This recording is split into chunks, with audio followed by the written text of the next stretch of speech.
assim que luto minhas guerras, assim que luto minhas guerras, assim que luto minhas guerras. Você pode declarar assim: assim que luto minhas guerras, assim que luto minhas guerras, assim que luto minhas guerras, assim que luto minhas guerras.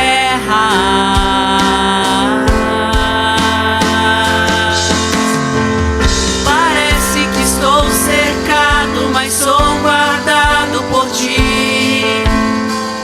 Parece que estou cercado, mas sou guardado por ti. Parece que estou cercado, mas sou guardado por ti. Pode parecer. Parece que estou cercado, mas sou guardado por ti. Jesus,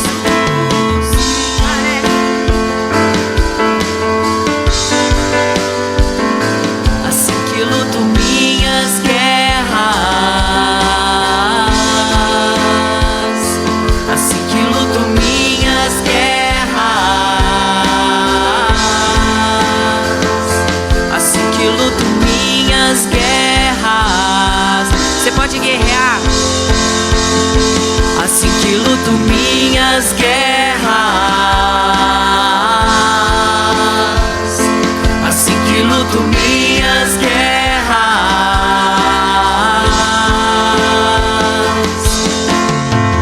Parece que estou cercado, mas sou guardado por ti. Parece que estou cercado, mas sou guardado por ti. Parece que estou cercado, mas sou guardado por ti. Parece que estou cercado, mas sou guardado por ti. Assim que luto minhas guerras, assim que luto minhas guerras.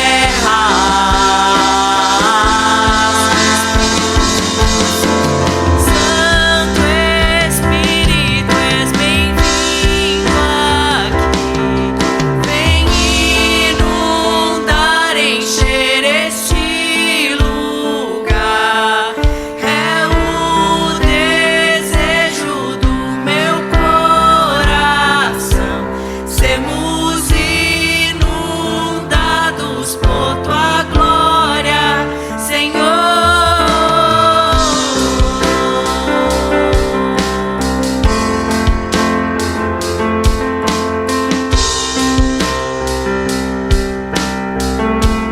Eu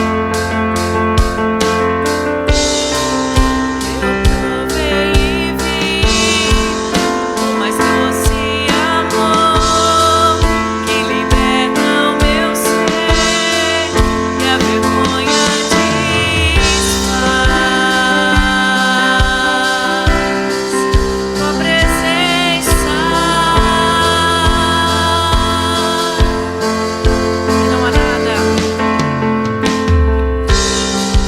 não há nada igual, não há nada melhor a que se comparar, a esperança viva. Tua presença,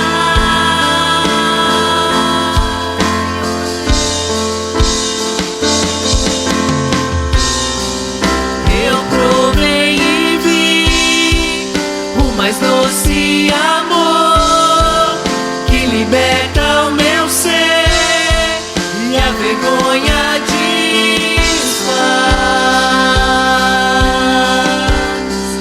Tua presença,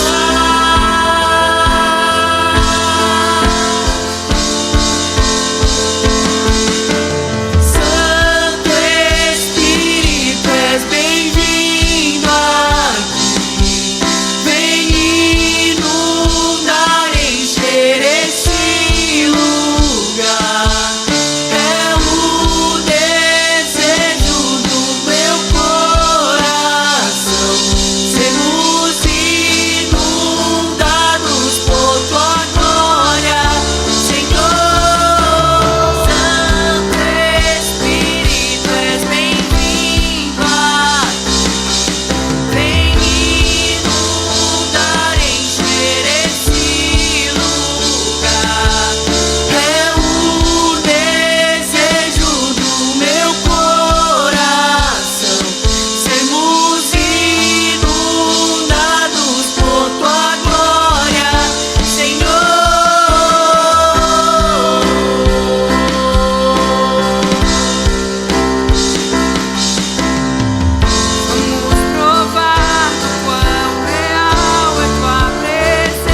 adorando o teu nome, exaltando aquilo que tu és, Deus.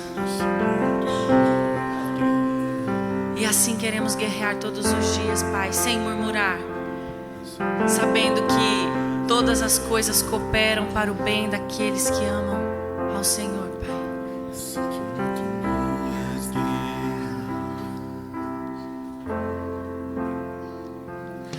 que luto minhas guerras, assim que luto minhas guerras, assim que luto minhas guerras, assim que luto minhas guerras.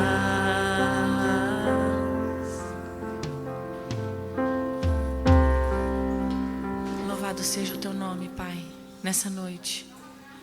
Você pode dar um brado de vitória ao Senhor? Aleluia!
Vejo tua cura sobre nós, o teu poder reinando aqui. Toda corrente indo ao chão e as muralhas vão cair. Vejo tua cura sobre nós, o teu poder reinando aqui. Toda corrente indo ao chão e as muralhas vão cair. Toda língua confessará, todo joelho se dobrará.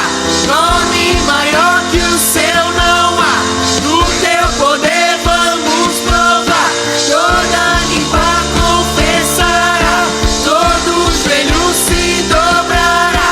Nome maior que o seu não há, ele é Yahvé.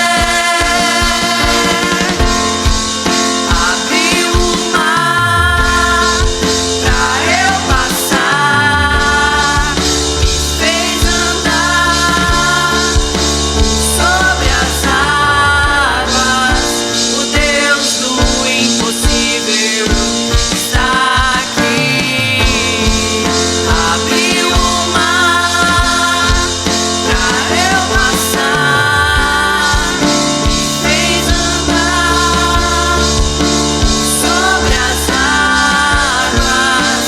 O Deus do impossível está aqui.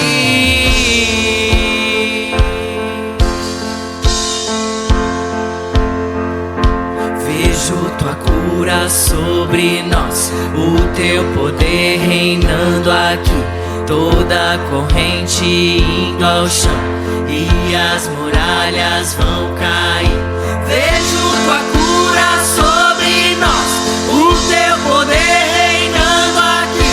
Toda corrente indo ao chão e as muralhas vão cair.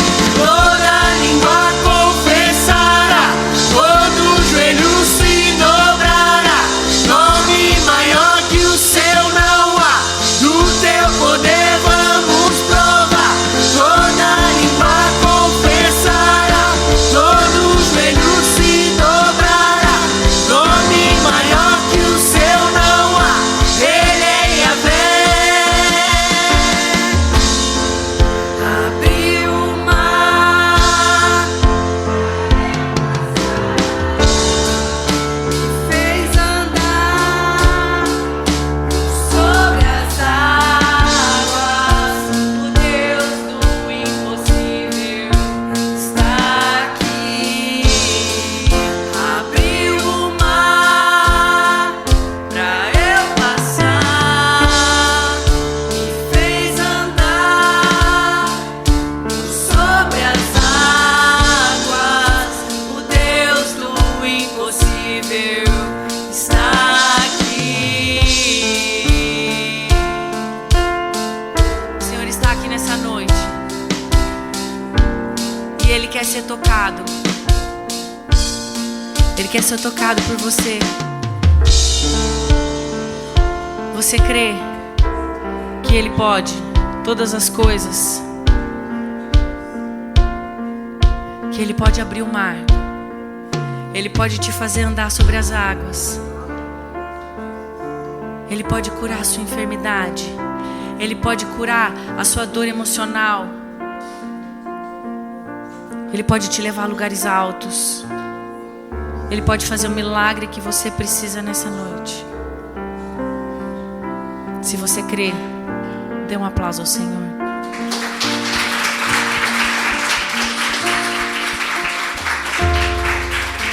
Glória a Deus. Amém?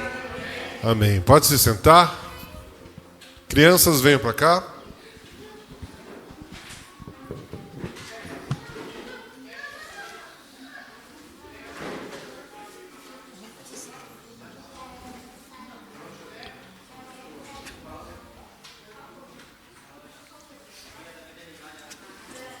Estenda sua mão para cá, vamos orar por elas. Pai, nós te louvamos e te agradecemos por essas crianças, Pai, ao qual nós entregamos nas tuas mãos e pedimos que a tua graça, a tua bênção venha sobre elas em nome de Jesus. Amém. Amém? Com a tia Sara, vai lá.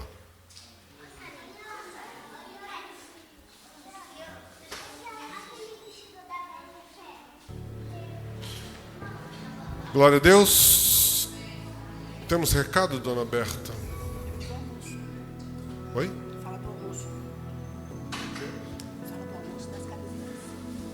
Gente, nós temos umas camisetas para vender. Valor é de R$40 cada uma delas. E elas estão aqui. Deixa eu... Pega lá, pega aí, Carol. Nós temos 3 adultas e o resto é tudo para mulher. Essa é a feminina.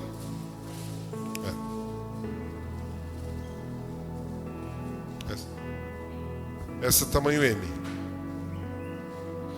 Depois nós temos uma amarela e 2 pretas no tamanho P e G. Essa daqui é P. E a preta, essa é a GG, eu acho. Amém? Então, se vocês precisarem, pode falar com a preta lá. Dou-lhe uma, dou-lhe 2.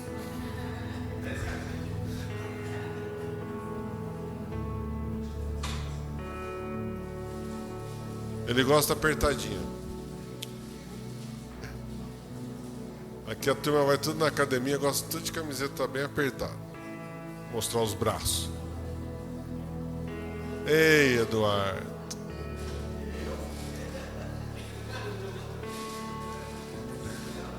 Amém? Aí depois vocês podem falar com a pastora Berta e a gente vai estar entregando para você.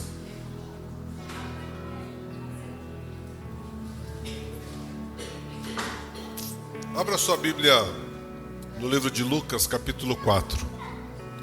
Lucas, capítulo 4. A partir do verso 17.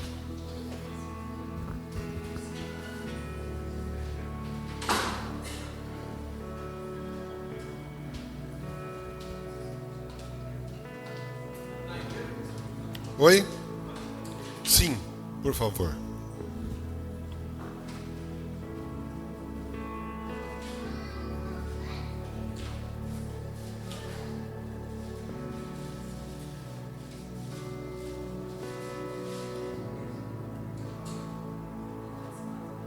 Lucas 4, a partir do verso 17.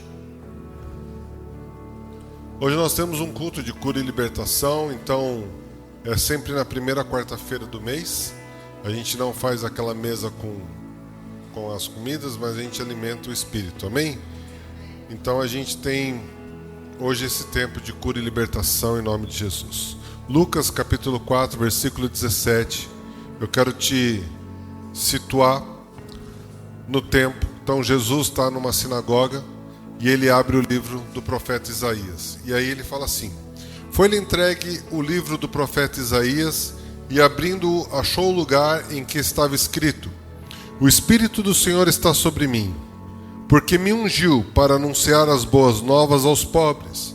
Enviou-me para proclamar libertação aos cativos e restauração da vista aos cegos, para pôr em liberdade os oprimidos e para proclamar o ano aceitável do Senhor. E fechando o livro, devolveu-o ao assistente e sentou-se. E os olhos de todos na sinagoga estavam fitos nele, estavam voltados para ele. E então começou a dizer-lhes: hoje se cumpre esta escritura aos vossos ouvidos. E para todo mundo que estava ali naquela sinagoga foi uma questão de loucura, porque ele estava, alguns saíram perguntando: será que ele é o Filho de Deus? Ele está falando isso? Ele está blasfemando? Ele está isso? Ele está aquilo? Mas nós sabemos que Cristo veio e ele é ungido, e que o profeta Isaías estava falando sobre ele mesmo. Então, eu quero que primeiro a gente entender as 4 questões desses versículos que nós lemos, para que é que Cristo veio. Então, a primeira coisa que ele veio, para anunciar as boas novas. O Evangelho significa as boas novas. Então, o Evangelho são as boas novas. O Evangelho é o que Cristo veio fazer. E o Antigo Testamento era o que Cristo viria para fazer, ou quem viria para fazer. E o Novo Testamento todo mostra as ações do que Cristo fez e toda a sua caminhada através dos seus apóstolos, através de Paulo e todos os seus discípulos ali para frente. Então, ele veio para anunciar as boas novas. E essas boas novas eram para proclamar, libertar os cativos e dar vista aos que estão cegos. E aqui a gente tem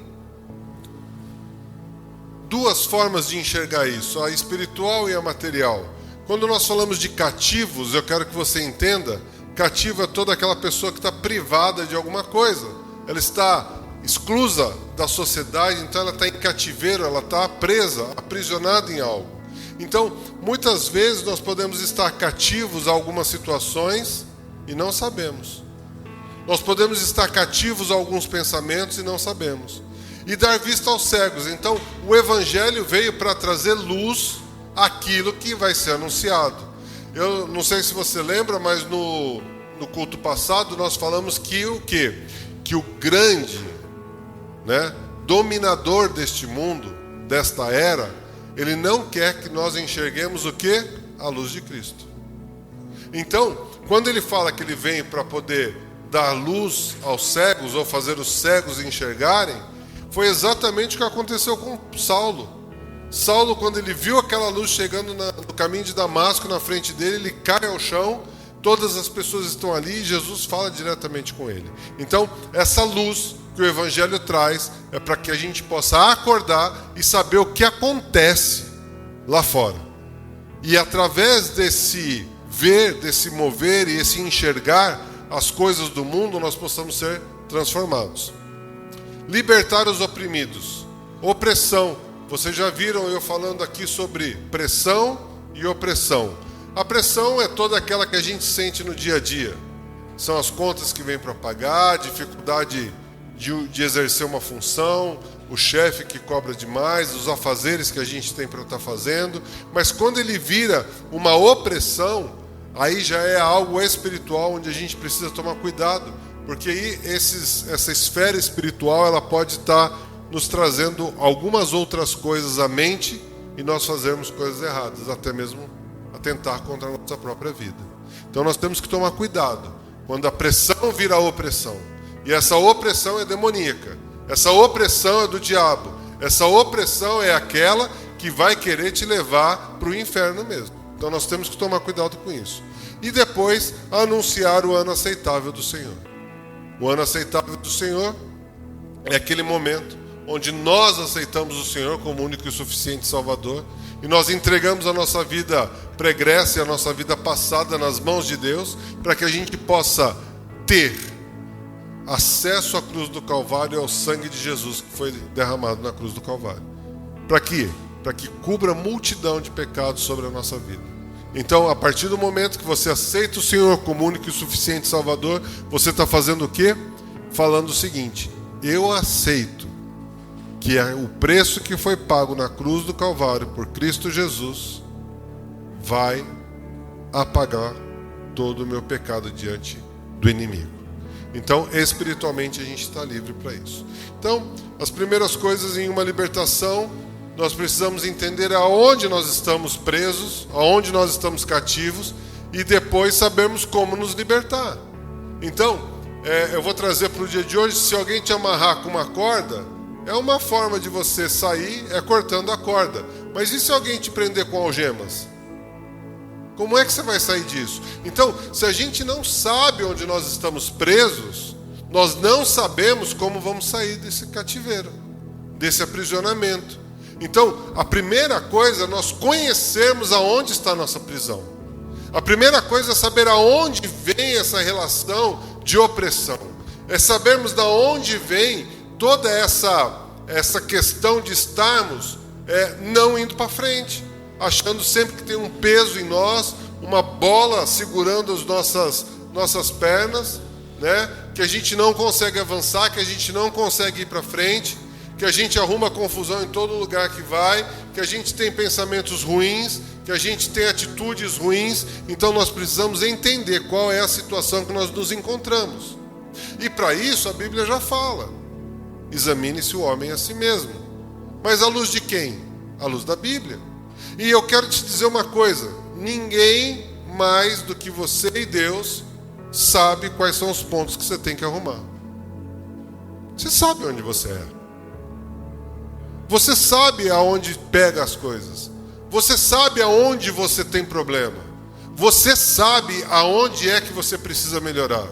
Então, a primeira coisa é que, primeiro, não precisamos ninguém para estar condenando e apontando seus erros. A não ser que você esteja tão cego para esses erros que você precisa que essa luz entre. Mas não somos nós que vamos te convencer disso. A Bíblia fala que quem convence do pecado é o Espírito Santo. Então, você tem que pedir para Ele. Então, às vezes, você está numa situação, você não se dá bem com ninguém, ninguém te tolera, mas você acha que está sempre certo. Então, nesse momento, você tem um pensamento: eu estou sempre certo e o mundo está errado. Isso não pode, é difícil acontecer. É difícil. Então você tem que pedir para o Espírito Santo lançar a luz dele sobre a sua vida, para que ele possa te convencer de onde você está errando, para que você possa fazer. Então, nessa situação, se nós não soubermos onde estamos presos ou cativos, jamais saberemos como nos libertar. Nunca. Então hoje, nós vamos estar enxergando, e eu vou estar mostrando para vocês, assim como Deus me mostrou através da Bíblia, a partir de alguns versículos e algumas situações, alguns tipos de situações que a gente pode estar preso. Então, de todas que possam ter por aí, eu separei 5, que eu acho que são algumas principais aqui. É óbvio que isso não é absoluto, mas tem outras áreas que a gente precisa se libertar, mas eu peguei 5 coisas chaves aqui. Então, nós vamos entender hoje como é que nós podemos estar presos ou cativos e precisando de uma libertação na nossa área familiar, na nossa área pessoal, na nossa área espiritual, na nossa área material e alma e sentimentos. Então, eu já expliquei para vocês que nós precisamos então entender onde que nós estamos. E se você se encaixar em alguma desses 5 itens que a gente vai conversar hoje, no final nós vamos estar orando para que isso possa ser quebrado hoje. Nós temos autoridade pela Bíblia, o Senhor nos dá, de nós desligarmos no céu e desligarmos na terra toda e qualquer situação espiritual que possa estar te prendendo, que possa estar te trazendo cativo. Amém? Familiar, eu quero que você abra comigo então em Êxodo, no capítulo 20, a partir do verso 4.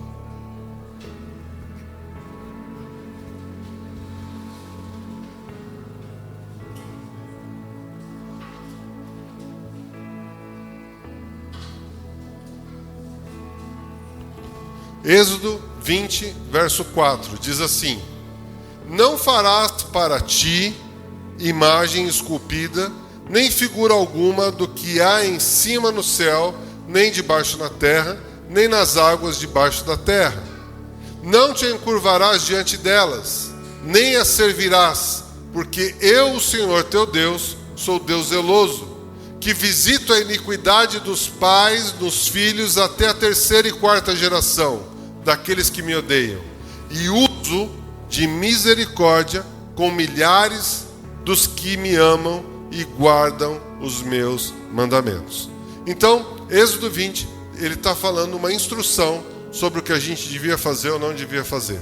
Ele está falando o seguinte: olha, existe um mandamento meu, que ele diz que você não pode estar fazendo imagem, nem do que está sobre a terra, nem debaixo da terra, e nem nada disso.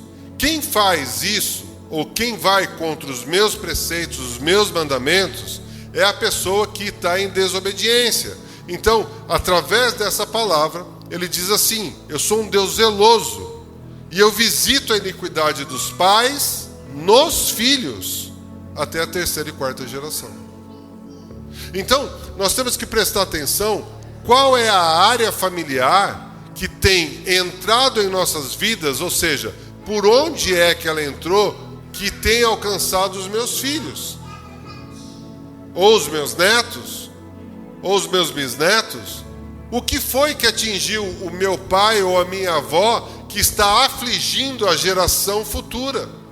Então, uma desobediência, que aqui o que ele está falando em Êxodo 20 é: a pessoa, ele tem um mandamento, não farás imagem para você, e se você faz, é uma desobediência. Então a desobediência é um fato relevante para que essa iniquidade possa alcançar as nossas vidas. É alguma coisa impura que possa ter acontecido no eixo familiar. Eu lembro de uma situação que nós estávamos orando e Deus trouxe a revelação de que o avô daquela pessoa tinha tomado terras à força com derramamento de sangue. Que essa pessoa tinha espiritualmente nas mãos, isso daí eu estou falando na época de 1800 e alguma coisa, que o bisavô dela era dessa época, onde essa família tomou algumas terras à força de pessoas que estavam ou invadindo, ou invadiram, ou não tinha propriedade ainda. Alguma coisa havia acontecido em 1890 que estava trazendo isso para as gerações futuras. Então esse derramamento de sangue estava sendo cobrado das mãos delas, né? Então, pessoas que talvez fizeram derramamento de sangue, fazendo uma oferenda para poder melhorar financeiramente, pessoas que se curvaram a outros deuses fazendo sacrifício para que possa melhorar na área amorosa, né? A gente vê no poste na rua, traga o seu amor de volta em 24 horas, 48 horas. Né? São feitiçarias ensinadas que eles aplicam, e isso daí tem uma cobrança espiritual sobre a nossa vida. Né? Talvez você tivesse oferecido já alguma dessas coisas para alguém, ou pediu em troca algo assim, né? Então algumas coisas que o seu pai fez ou sua avó fez que ficaram marcados no mundo espiritual, e essa desobediência e esse não desligamento espiritual vem trazendo consequências até hoje. E às vezes você está preso e não sabe o porquê. Porque isso foi algo lá de trás. E aí você pode me perguntar, mas eu nem sei o que meu avô faz. Mas pelas características do que você tem sofrido hoje, você pode até falar, meu avô já morreu, minha avó já morreu, mas você está sofrendo o que fez aqui diz que é para geração.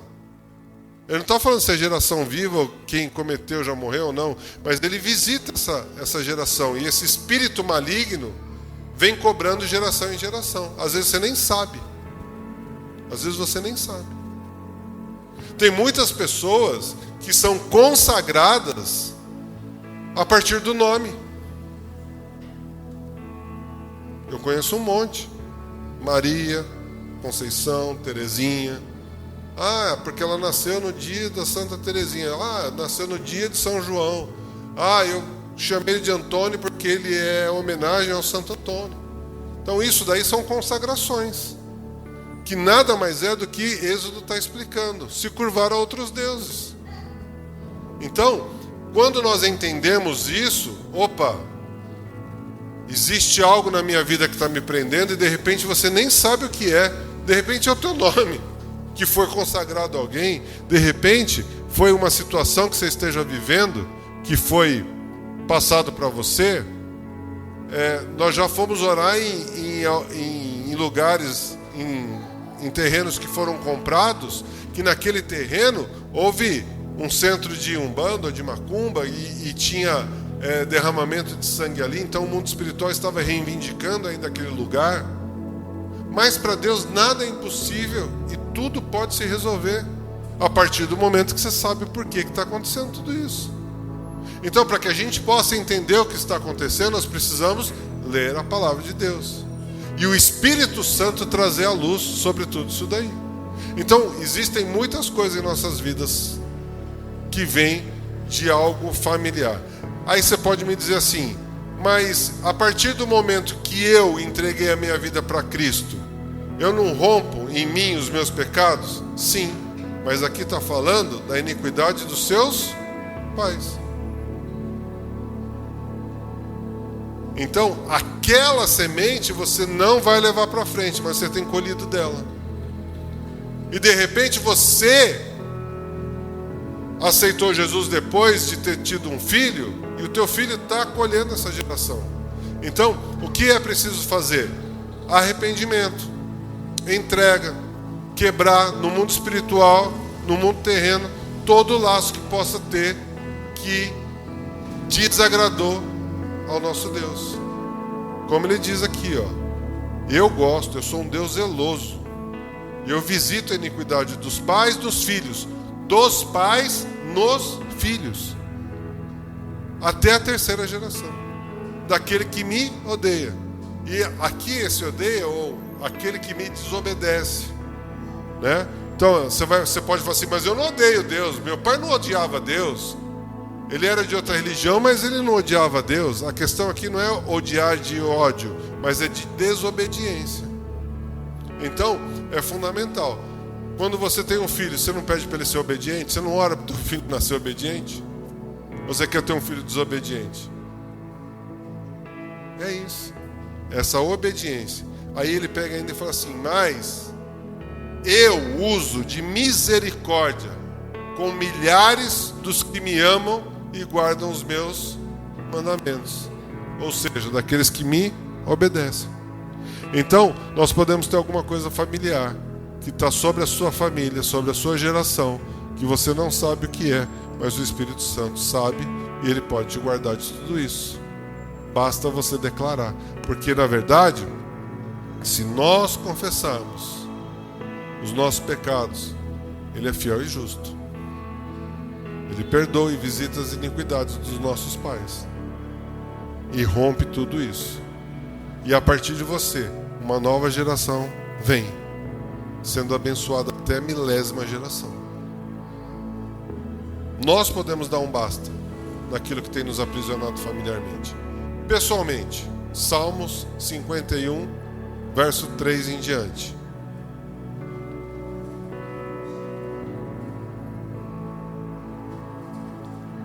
Que diz assim, Salmo 51, verso 3 em diante.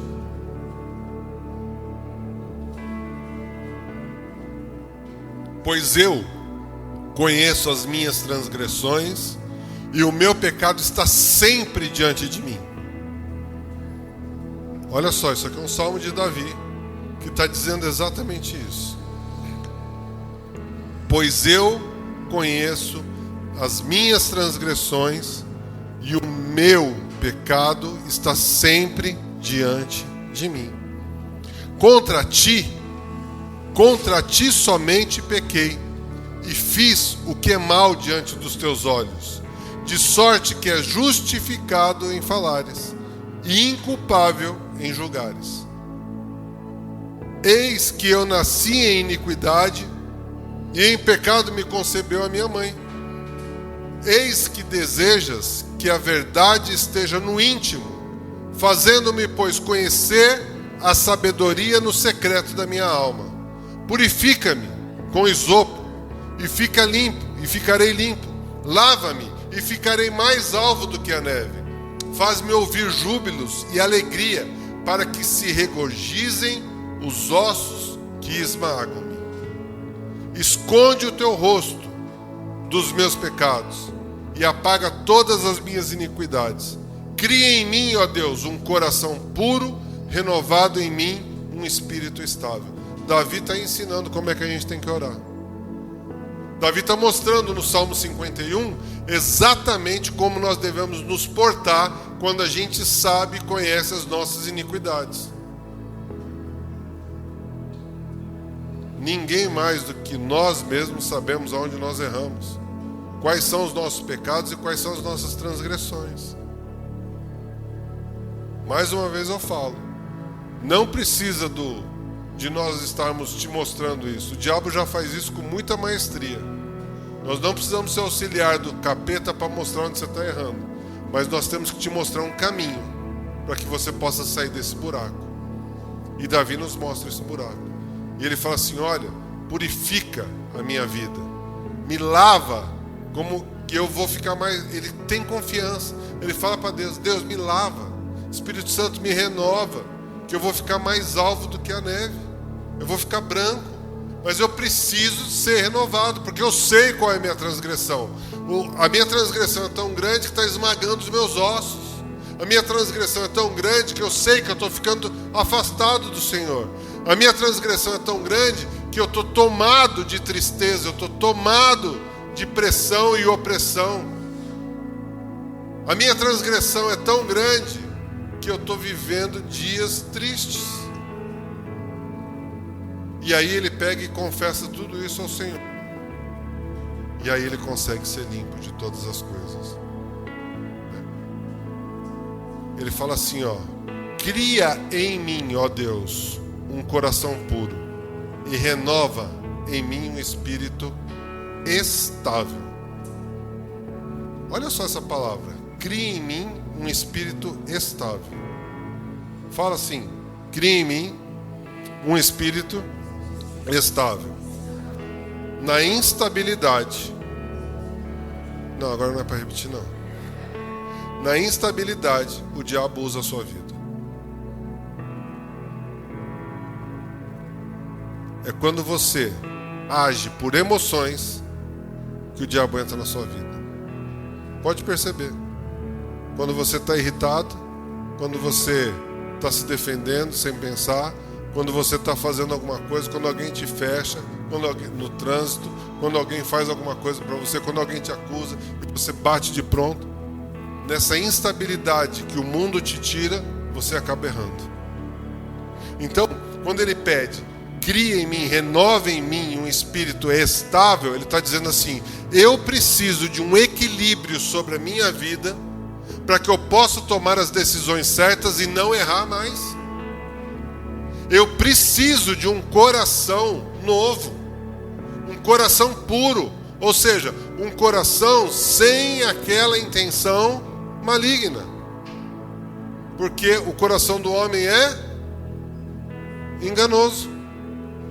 Então ele está pedindo um coração puro para não ser enganado, e ele está pedindo um equilíbrio espiritual para não meter o pé pelas mãos. Então, nessa estabilidade que Davi está pedindo, ele consegue tomar as decisões não baseadas nas emoções, mas naquilo que Deus tem para você. Você quer ver uma coisa? Quem é que já fez alguma burrada quando estava nervoso ou quando estava sob pressão? Levanta a mão. Achei que era só eu. Você entende onde é que o diabo quer agir? Ele quer agir quando você está fora do espírito, quando você está agindo na carne. Ninguém pode estar na carne ouvindo o espírito. E aquele que está no espírito abandona a carne. Então nós temos que ser tardios em falar, a Bíblia fala, né? Tardios em falar, tardios em ter as emoções, para que ela possa ser equilibrada em Cristo Jesus. A Bíblia ainda fala assim, ó: até um tolo, quando calado, passa por sábio. Eu posso ser a pessoa mais tola do mundo, tá numa reunião, tá num monte de lugar, mas se eu ficar calado, eles não vão poder pensar nada de mim. Mesmo que eu queira falar, eu tenho que ficar quieto. Eu tenho que raciocinar, buscar o equilíbrio, porque muitas coisas a gente vai responder irritado. Muitas coisas, quando a gente toma umas decisões precipitadas, é porque você estava irritado. E essa instabilidade o diabo usa para te ferir, para te afastar de Deus. Então, ele sabia muito bem. Ele começa o Salmo no versículo 3, dizendo assim, 51:3: pois eu conheço as minhas transgressões e o meu pecado está sempre diante de mim. Olha só, sonda, né? Sonda, Senhor, o que é que eu tenho de errado? Sonda o que é que eu tenho de impuro no meu coração, o que eu tenho de instabilidade. E começa a refletir na estabilidade das coisas e na pureza do teu coração. Espiritual, eu quero que você abra comigo em Marcos, no capítulo 5, verso 1.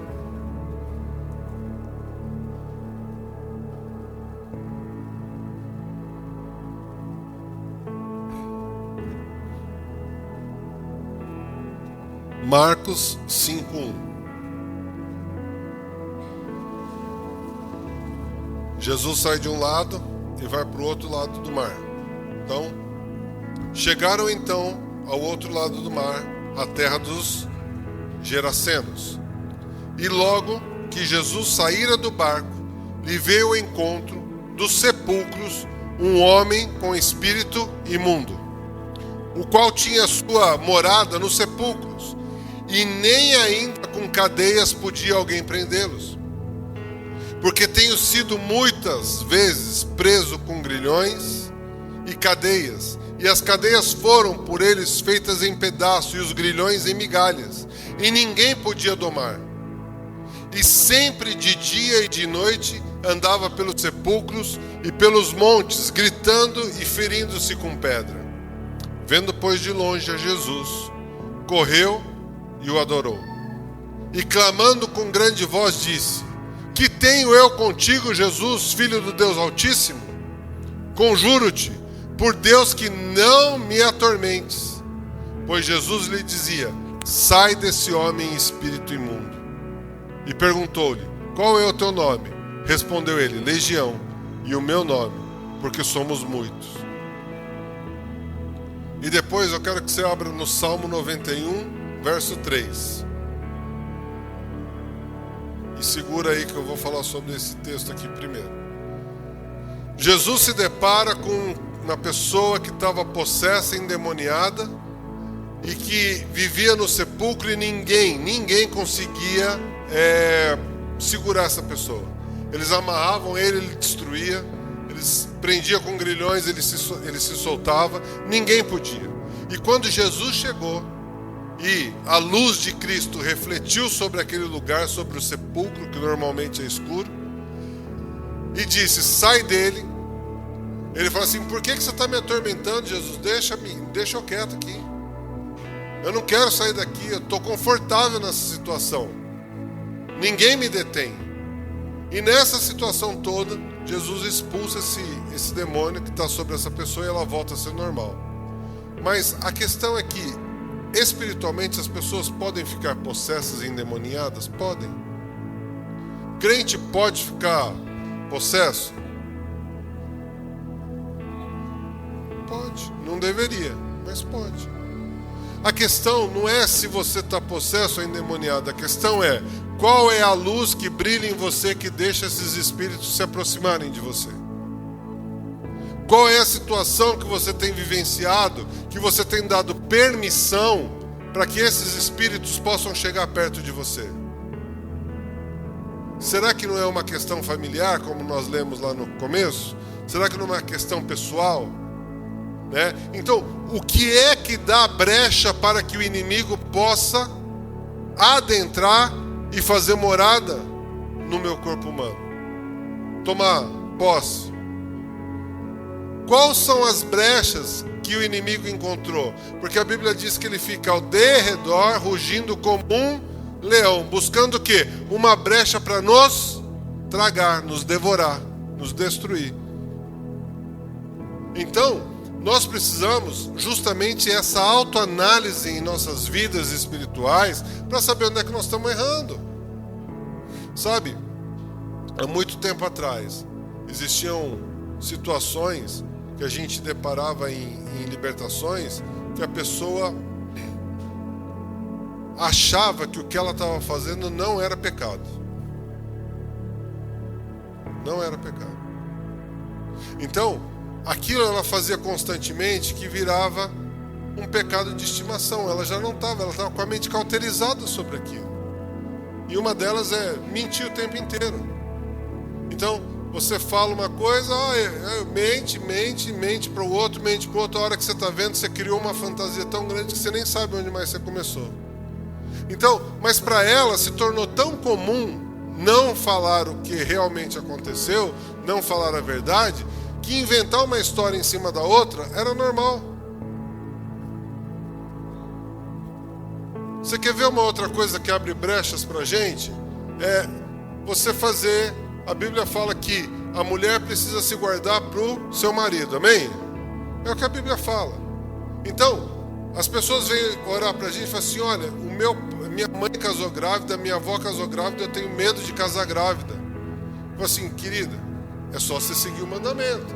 Se você não tiver relação sexual, você não vai engravidar.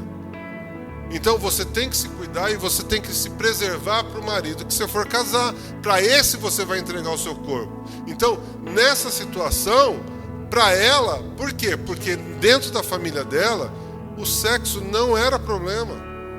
Muito pelo contrário, ela pegava e falava assim: olha, filha, se você for sair com alguém, começa a tomar anticoncepcional, começa a usar preservativo, começa a fazer isso, começa a fazer aquilo, para que não dê nenhum problema. E nunca a mãe falava assim: olha, filha, se guarde,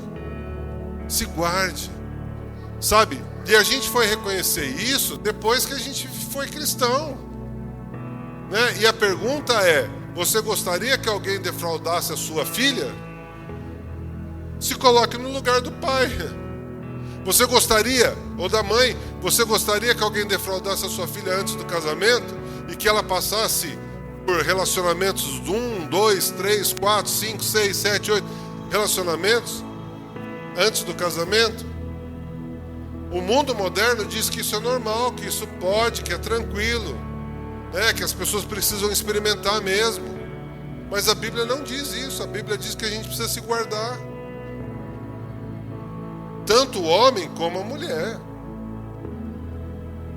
Mas o mundo machista de hoje mostra para os meninos que não, olha, vai mesmo, você precisa experimentar, você faz isso. Não, é isso aí, filhão, você vai sair com quem? Então vai lá, taca ali pau, né? Vai embora, vamos lá. Quantas você vai sair hoje? Quanto você beijou? É normal no carnaval, nessas festinhas que tem, as meninas estarem comparando no final do dia quantos meninos beijou na festa. Gente, de onde que isso é normal?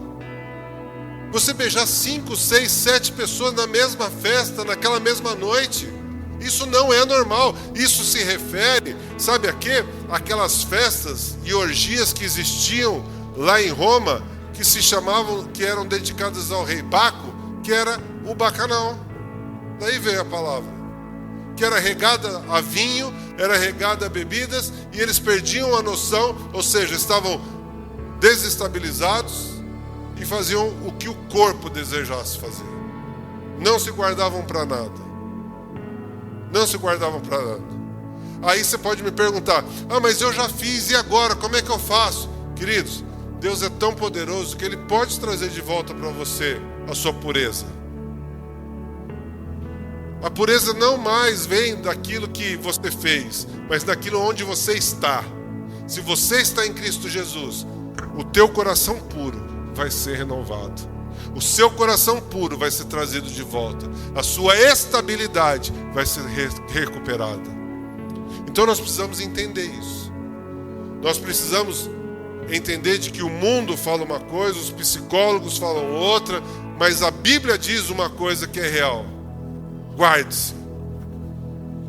Porque se você não se guardar, vão te usar.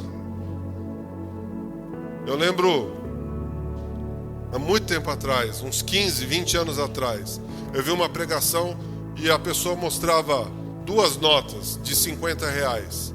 Uma bem velha e amassada e uma novinha. E ele chamava um jovem ali na frente e perguntava: qual dessas notas você quer? Ele mostrava que ele queria a nota nova, a nota novinha. Eu falei assim: mas por que você quer a nota nova? Porque essa daqui está muito usada. Mas ela não tem o mesmo valor? A nota amassada com a nota nova não tem o mesmo valor? Por que você prefere a nota que não está amassada? Porque não foi usada. Porque pela aparência ela é muito mais bonita. Então, quando você se guarda perante ao Senhor, você está purificado. Mas e agora? Eu já fiz. Confessa a tua iniquidade. Volta o teu coração puro para Deus. Confessa para Ele e restaura a pureza que Ele quer que você tenha. Eu fiz isso. Nós fizemos votos. Quando nós entendemos a situação, porque para mim, o sexo antes do casamento era normal. E eu quero que vocês sejam maduros para entenderem isso. Normal. Só que quando eu entendi que eu defraudo aquela mulher que ainda não é minha, eu não estou sendo honesto. Eu não estou preservando e não estou respeitando o corpo dela. Mas ela queria. Sim, mas não é a questão dela querer ou eu querer. É a questão de nós nos guardarmos para quem? Para aquele que a gente vai fazer os votos. Eu, diante de Deus, prometo amá-la na pobreza, na riqueza, aqui, ali, na falta dela, com tudo. O problema não é mais nosso. O problema é diante de Deus. Se você quer ter um relacionamento com um cordão de 3 dobras, não precisa, você precisa se guardar, você precisa se reservar, você precisa buscar pureza de volta. E Cristo faz isso, amém? Ele faz. Nós não podemos mais falar, olha, se você for sair, toma anticoncepcional. Se você for sair... Não! Olha, se você for sair, guarda. Aquilo que é o teu corpo, a sua intimidade tem que ser guardada para você entregar para o seu marido naquela noite da lua de mel. O Lucas vai ter uma lua de mel. Eu vou com o Lucas na lua de mel. Você vai também, Li? Nós vamos. Vou entregar ele lá no altar para a Monique. E a mãe da Monique vai entregar a Monique para ele no altar. E ali eles vão conceber uma família. Mas eles estão se guardando. Ah, é careta. É, mas eu prefiro ser careta diante dos homens do que estar desobedecendo diante de Deus. A cerimônia de casamento é uma coisa fantástica. Eu não sei se a gente presta tanta atenção no nosso dia, mas o simbolismo da aliança, da entrada da noiva, vestida de branco, o noivo esperando no altar, o encontro no meio da passarela, tudo isso daí reflete a vinda de Cristo com a sua noiva, que é a igreja. Essa é a parte mais linda de tudo. É que toda a cerimônia que Deus colocou dentro da sua palavra reflete o encontro de Jesus com a sua noiva, que é a igreja. Nós precisamos ser mais espirituais, entender mais a Bíblia espiritualmente para não cairmos em tentação. Vencereis a verdade e a verdade vos libertará. Salmo 91:3 então. Diz assim: porque ele te livrará do laço do passarinheiro e da peste perniciosa. Ele te cobre com as suas penas e debaixo das suas asas encontrarás refúgio. A sua verdade é escudo e broquel. Não temerás os terrores da noite, nem a seta que voa de dia, nem a peste que anda na escuridão, nem a mortandade que assola o meio-dia. Deus está pronto para te proteger em qualquer situação. Espiritualmente, Deus está pronto para te proteger em qualquer situação. Não existe ataque com efetividade se você estiver em Cristo. O inimigo vai tentar, o inimigo vai forçar, e o máximo que ele vai conseguir é cair por terra em nome de Jesus. Mas nós precisamos perseverar. Hoje de manhã, numa reunião, eles me perguntaram qual seria a melhor situação para a gente mudar um esquema ou um sistema, né? Porque todo mundo fala, o mundo é um sistema, a política é um sistema, aqui é um sistema. Queridos, perseverança. Sistema, sabe o que é sistema? Pensamento implantado. E você sabe como é que você entra no sistema? Se você mudar o teu pensamento. Se você descer de Deus para os humanos, do espiritual para o carnal. Se você continua no espiritual, esquema nenhum, sistema nenhum vai te consumir. Sistema nenhum vai fazer mudar você. Mas você precisa ser perseverante. Você precisa ser dedicado, persistente. Buscar a Deus de manhã, de tarde e à noite. Jejum e oração, para você não entrar no sistema dos outros. Eles precisam entender qual é o sistema que você está, qual é a frequência que você está. Você chama como você quiser. A questão é, se os teus princípios, valores e éticas cristãs não se abalarem, você muda o sistema, e não o sistema muda você. Você precisa ficar firme.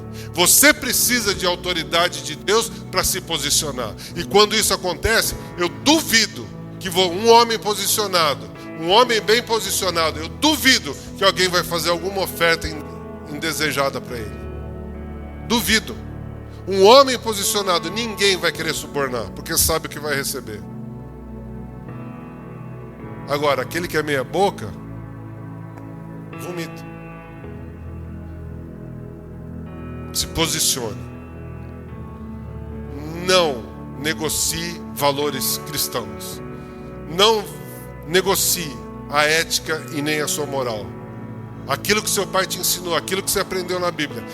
Não deixa com que o sistema possa abalar isso. Não se deixe levar. Não se deixe levar.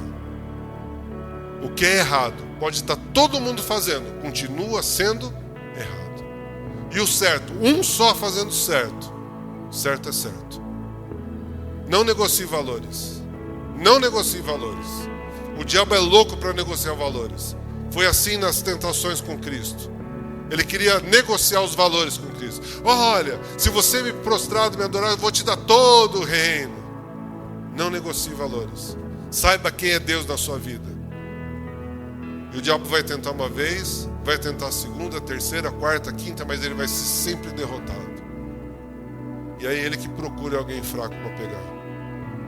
Mas a nossa função é fortalecer todos, a ponto do diabo não ter mais espaço no nosso meio. Não tem espaço no nosso meio. Você crê nisso? Material. Estou terminando. Lucas capítulo 18, verso 19.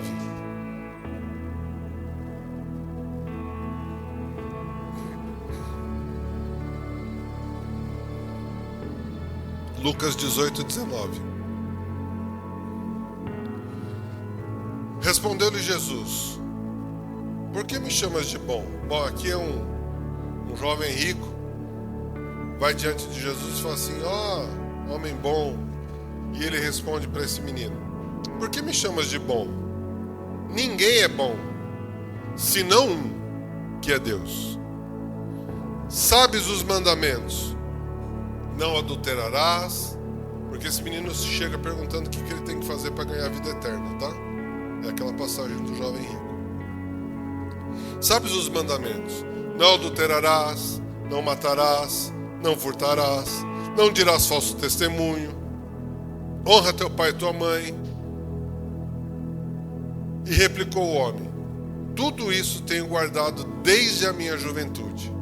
Esse homem aqui era correto diante da sociedade. Perfeito. E aí Jesus fala assim: quando Jesus ouviu tudo isso, disse: ainda te falta uma coisa. Vende tudo que você tiver, e reparte pelos pobres, e terás um tesouro no céu. Vem e me segue.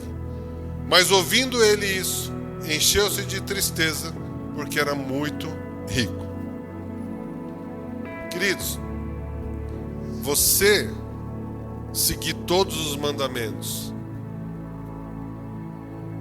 te coloca como uma pessoa muito boa na sociedade.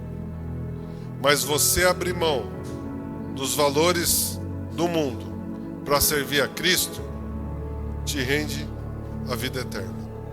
O que eu estou falando? Eu não estou falando para você vender tudo. Não estou falando para você sair e vender tudo. O que eu estou falando é o seguinte: aquilo que Deus colocou nas tuas mãos. Você acredita que tudo que você tem foi Deus que te deu? Quem acredita? Levanta a mão. Você acredita mesmo? De verdade? Então tudo que você fizer, tudo que você tem, coloque à disposição do Senhor. Coloque à disposição dele. Lá em casa a gente tem um acordo. Tudo que nós temos é para servir o reino. Tudo. A nossa vida é para servir o reino. O nosso carro é para servir o reino. As coisas que a gente tem é para servir o reino. E ele vai te prosperar facilmente. Nós não temos prisão em coisas materiais, porque eu vou morrer, a Berta vai morrer, e nós vamos deixar tudo aqui.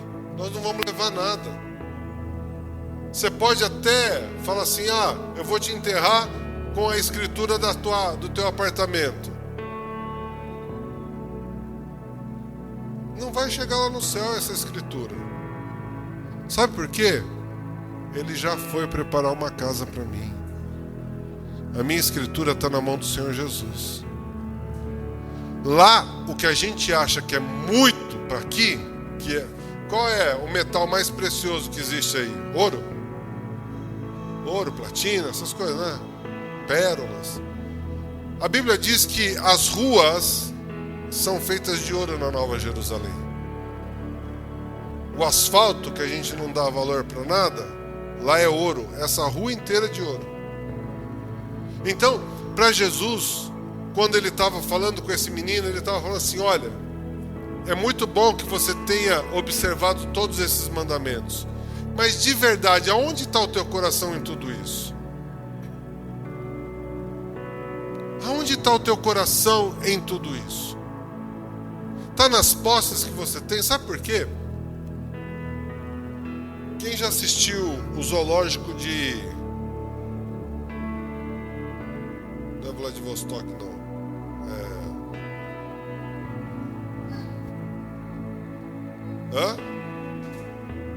Eu vou lembrar. Zoológico de... Não é Berlim também, não. Procura aí, filme, zoológico de não sei o quê. Houve uma guerra. As pessoas eram poderosas, cheias de dinheiro. Houve uma guerra. Tudo foi levado embora por essa guerra. Acho que é. Assiste esse filme. As pessoas iam se esconder sem nada. Pessoas ricas iam se esconder no zoológico sem nada. E ali você encontrava pessoas muito ricas e pessoas que não tinham nada, todos no mesmo lugar, dentro de um zoológico. Porque a guerra levou tudo. Querido, tudo que nós temos pode ser consumido a qualquer momento. Sabe? Dinheiro no banco. Se der um pau nesse sistema bancário, a gente fica pobre, todo mundo igual. Não importa o que você tem hoje. Não importa. Mas o que você tem dentro de você é inegociável e vai te levar para a vida eterna. Era isso que Cristo estava querendo mostrar para aquele menino. Não adianta você ser bonzinho e não pôr à disposição de Deus as coisas que você tem. Não adianta. Seu tempo, seu amor, sua dedicação. E quando eu falo em detrimento das coisas do Senhor, é para o próximo, tá? Não é para a igreja, não. É para o próximo. Quando você faz uma doação para a gente levar para o Travessia, para o Esperança, para o Pertencer, quando a gente manda o valor lá pro Ele Vive no Sertão, não é a igreja que está mandando, e você não está dando dinheiro para a igreja, você está dando dinheiro para poder financiar mudanças de vida. Quando você compra, nós pedimos absorvente, lenço umedecido, algumas coisas que nós colocamos lá no post, né? Nós estamos juntando tudo isso. O nosso dinheiro comprou isso.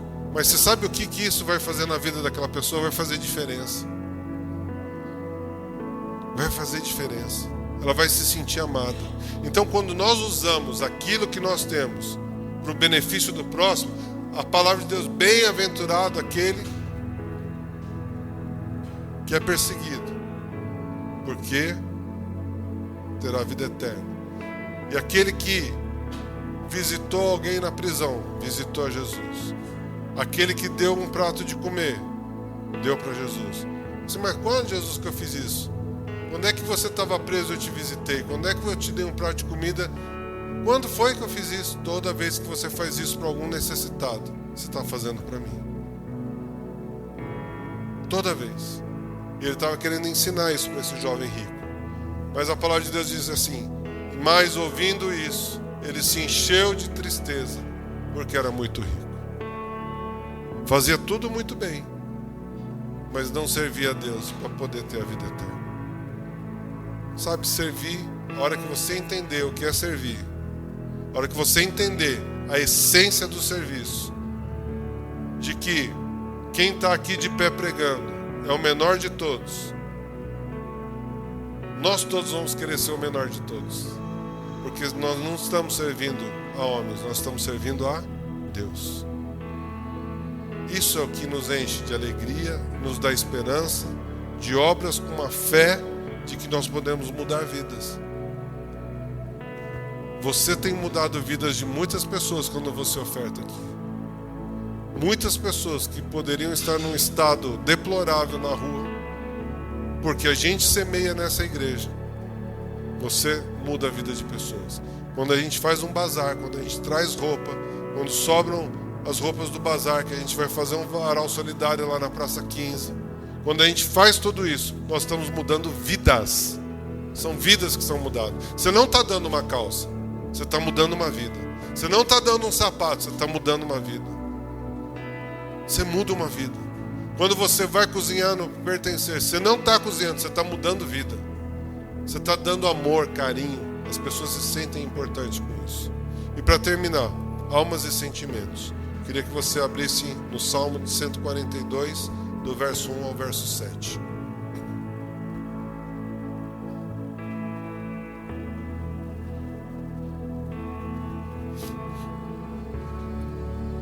Salmo 142, verso 1, diz assim: Ao Senhor ergo a minha voz e clamo, com a minha voz suplico ao Senhor, derramo diante dele a minha queixa. A sua presença exponho a minha angústia. Quando dentro de mim esmoreço, o Espírito, tu sabes o caminho para onde eu devo andar. No caminho em que ando, ocultaram uma armadilha para mim. Ou seja, esconderam, prepararam uma armadilha para mim. Olhe à minha direita e vê, pois não há quem me reconheça. Nenhum lugar de refúgio. Ninguém que por mim se interesse. A ti clamo, Senhor, e digo, tu és o meu refúgio, a minha porção de terra nos viventes. Atende ao meu clamor, pois me sinto muito fraco. Livra-me dos meus perseguidores, porque são mais fortes do que eu. Tira a minha alma do cárcere, para que eu dê graças ao teu nome. Os justos me rodearão quando me fizeres esse bem. Davi falando quando estavam tentando matar ele. Olha o tamanho da angústia desse homem. Se sentiu abandonado, se sentiu desprezado. Se tivesse veneno ele tomava, porque não estava aguentando mais. Mas ele sabia de uma coisa: se você tirar a sua vida, você não vai se libertar. Quando vem pensamento de morte em nossas vidas, se a gente tentar contra a nossa vida, nós não estamos nos libertando, nós estamos nos aprisionando cada vez mais. Mas quando nós fizermos isso aqui que Davi fez, que é buscar o consolo nos pés do Senhor, saber que Ele é a única pessoa que pode nos desviar e tirar a armadilha de Satanás da frente da nossa vida, quando eu me rendo aos pés do Senhor, Ele vai ouvir o teu clamor. Ele vai ouvir qual é a sua necessidade. Ele vai te curar, Ele vai te libertar, Ele vai te levantar, Ele vai restaurar a sua vida emocional, sentimental, física, financeira. Mas é só nele que a gente consegue essas coisas. Ninguém tem solução a não ser o Senhor. Nós podemos ter conselhos, bons conselhos até. Nós podemos ter muita boa vontade em ajudar, muita boa vontade. Mas quem vai dar o desfecho em todas as coisas das nossas vidas é o Senhor. Só Ele. Eu queria que você fechasse seus olhos nesse momento, para que eu pudesse orar. E se você se identificou com alguma dessas situações que tem atrapalhado a sua vida, eu queria que você Depois que eu orar, se viesse aqui na frente, eu quero orar por você e quero ungir as suas mãos. Feche os seus olhos. O pastor Alberto vai me ajudar nisso. Pai, em nome de Jesus, são almas, são sentimentos, são coisas materiais, são coisas espirituais, pessoais, familiares, que muitas vezes têm me trazido como prisão. Tem situações que eu não entendo porque eu estou vivendo, mas eu me sinto preso, eu me sinto angustiado, me sinto apertado, oprimido, esmagado. Mas eu quero declarar na sua vida nesta noite que tudo isso, em nome de Jesus e pelo sangue que foi derramado na cruz do Calvário, tudo isso cessa agora em nome de Jesus. Que todo espírito maligno que possa estar te rodeando, todo espírito de pressão, de depressão, todo espírito de morte, todo espírito de falência sai da sua vida agora em nome de Jesus. Eu declaro sobre a sua vida o sangue de Cristo que foi derramado na cruz do Calvário, que cobre multidão de pecados, que nos liberta e que não tem ninguém que possa pagar o preço para reivindicar de volta as nossas vidas entregues na cruz do Calvário. Nesse momento, Pai, eu te peço que os pensamentos ruins, as situações que têm se movido, que têm me deixado chateado, possam, o Senhor, através do seu Espírito, me trazer clareza para lidar com cada situação dessa. Que cada situação, Pai, pessoal, espiritual, familiar, física, material, emocional, possam estar debaixo das tuas asas, como diz o Salmo, cuidados pelo Senhor. Retira, Pai, de mim toda amargura, retira de mim, Pai, todo o pecado, e eu quero entregar hoje no teu altar tudo isso que me impede de crescer, em nome de Jesus, amém.